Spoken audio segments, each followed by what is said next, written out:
O que é o momento linear e o impulso? Nessa aula a gente vai entender esses novos conceitos que vão ser super importantes para os teoremas que a gente vai ver nas próximas aulas.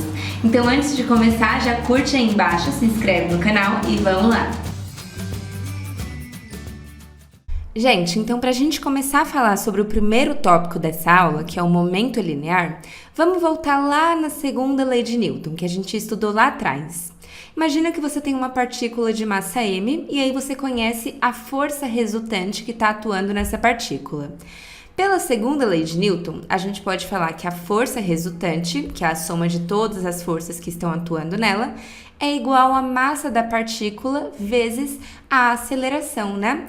Mas a gente sabe que a aceleração nada mais é do que a derivada da velocidade em relação ao tempo.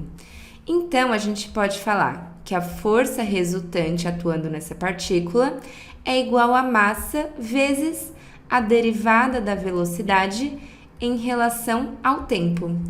Como a massa é uma constante, ela não está variando de acordo com nada ali, a gente pode colocar ela para dentro aqui da velocidade, né? Para dentro da derivada.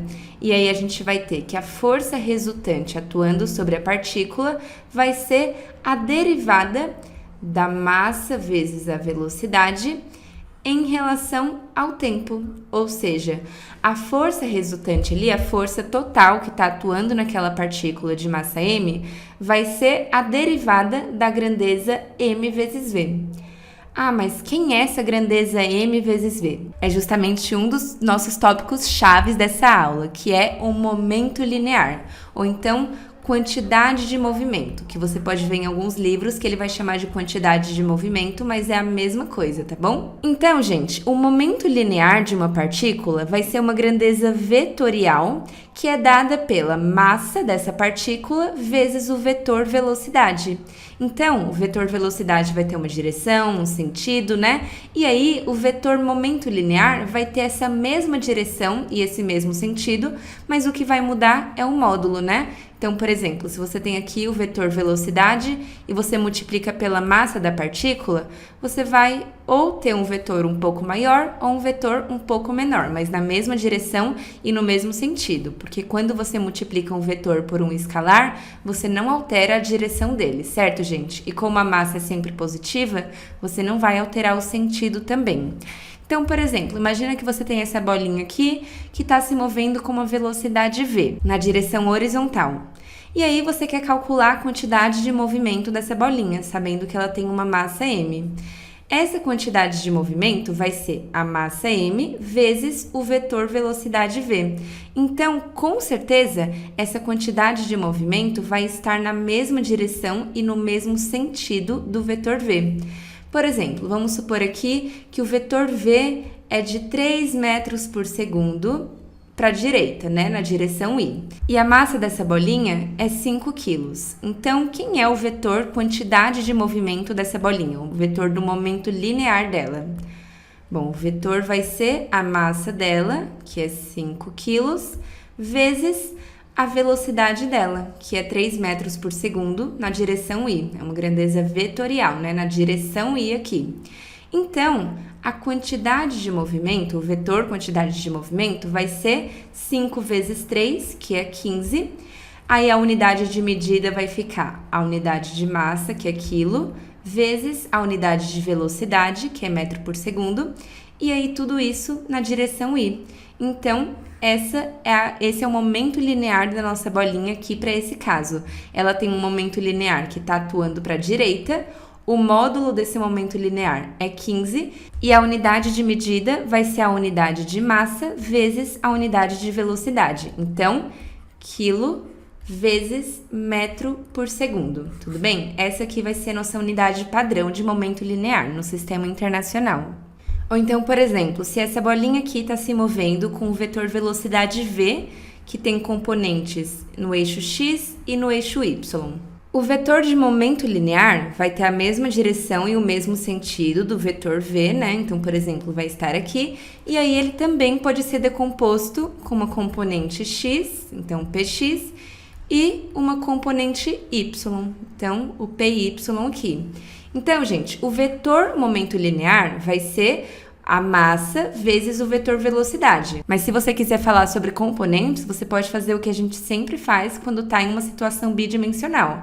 Falar que a componente Px é a massa vezes a componente Vx, então o componente x, a velocidade, e a componente y, da quantidade de movimento, é a massa vezes a componente y da velocidade. Então, é a mesma coisa, tá bom?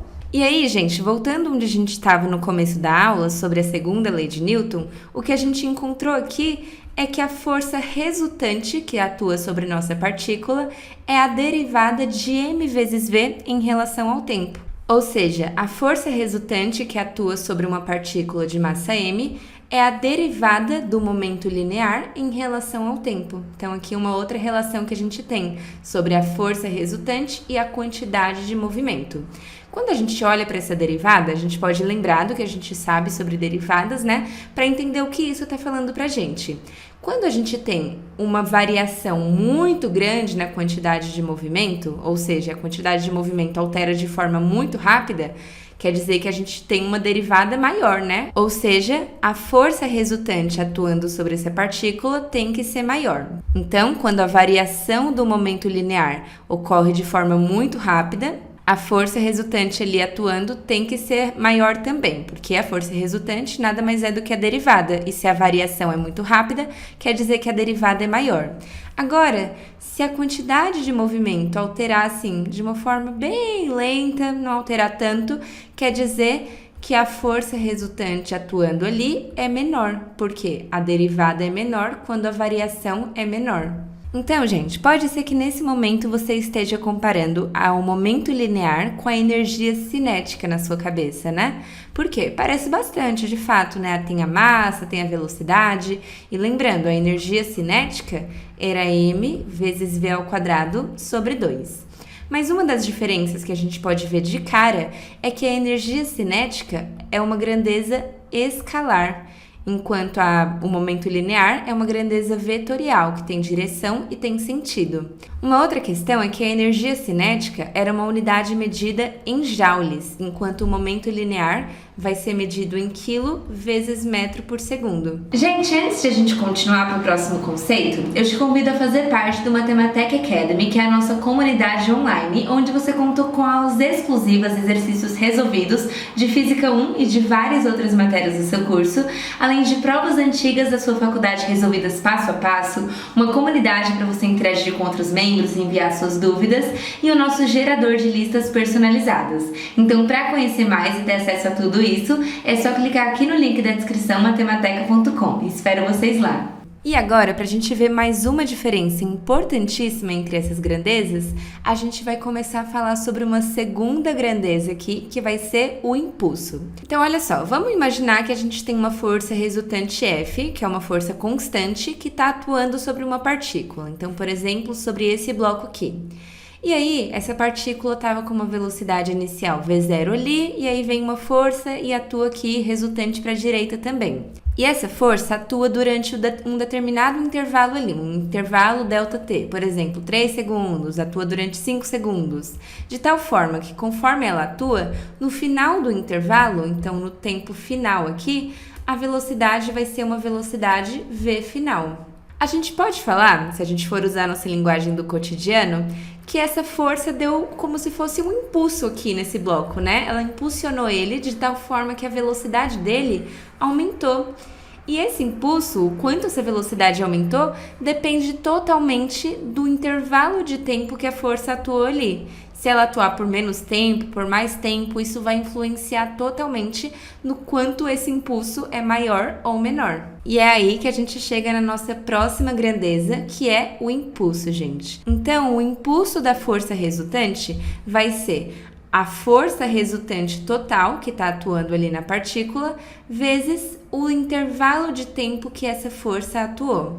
Então, o impulso também é uma grandeza vetorial, que vai ter a mesma direção e mesmo sentido da força resultante, e ele depende justamente da força que está atuando e do intervalo de tempo que ela ficou atuando ali. Então a gente vai ver alguns exemplos de impulso no nosso dia a dia, nas próximas aulas eu vou trazer alguns para vocês, mas por enquanto vamos só estudando as grandezas aqui. A gente já estudou o momento linear, que é m vezes v, e agora a gente está estudando o impulso, que é a força resultante vezes o intervalo de tempo que ela ficou atuando. E aí, gente, a unidade de medida do impulso vai ser a unidade de força, que é Newton, vezes a unidade de tempo, que é segundo.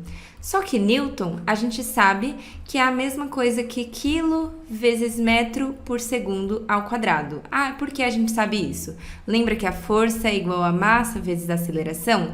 Então, Newton é igual a massa, que é quilo, vezes a aceleração, que é metro por segundo ao quadrado, tá bom? Então, a gente lembrou dessa relação aqui. Então, Newton é quilo vezes metro por segundo ao quadrado, e isso multiplica o segundo. Cortando o segundo em cima e embaixo, a gente chega em outra forma de visualizar a unidade de impulso, que é quilo vezes metro por segundo. Então, essa é outra unidade para o impulso. E olha só, gente, é a mesma unidade que a gente tem da quantidade de movimento. Ou seja, o impulso e a quantidade de movimento têm a mesma unidade de medida. O que significa que a gente pode somar eles, subtrair eles, sem nenhum problema. Porque a gente só pode somar Newton com Newton, quilo com quilo, né? E aqui a gente pode somar impulso com quantidade de movimento, porque os dois têm a mesma unidade de medida. Mas isso é um spoiler da próxima aula, tá bom? Isso aqui, gente, é quando nossa força é constante, tá bom? Então, a força é sempre 50 newtons, a força é sempre 100 newtons. Agora, se a sua força variar de acordo com o tempo, então, por exemplo, a força é 2 vezes t. Conforme o tempo passa, ela vai variando, você vai calcular o impulso usando essa integral aqui. Então, a integral do tempo inicial até o tempo final da sua força, da força que está atuando ali em relação ao tempo, tudo bem? Então, nas próximas aulas, a gente vai continuar falando sobre momento linear e impulso, entender qual é a relação entre eles, até a gente chegar no teorema da conservação do momento linear, beleza, gente? Bom, gente, então foi isso no vídeo de hoje. Eu espero que vocês tenham gostado. Não esquece de curtir, se inscreve no canal, compartilha com seus amigos e já me segue lá no Instagram para ficar por dentro de tudo, tá bom? Então a gente se vê no próximo vídeo, gente. Beijo!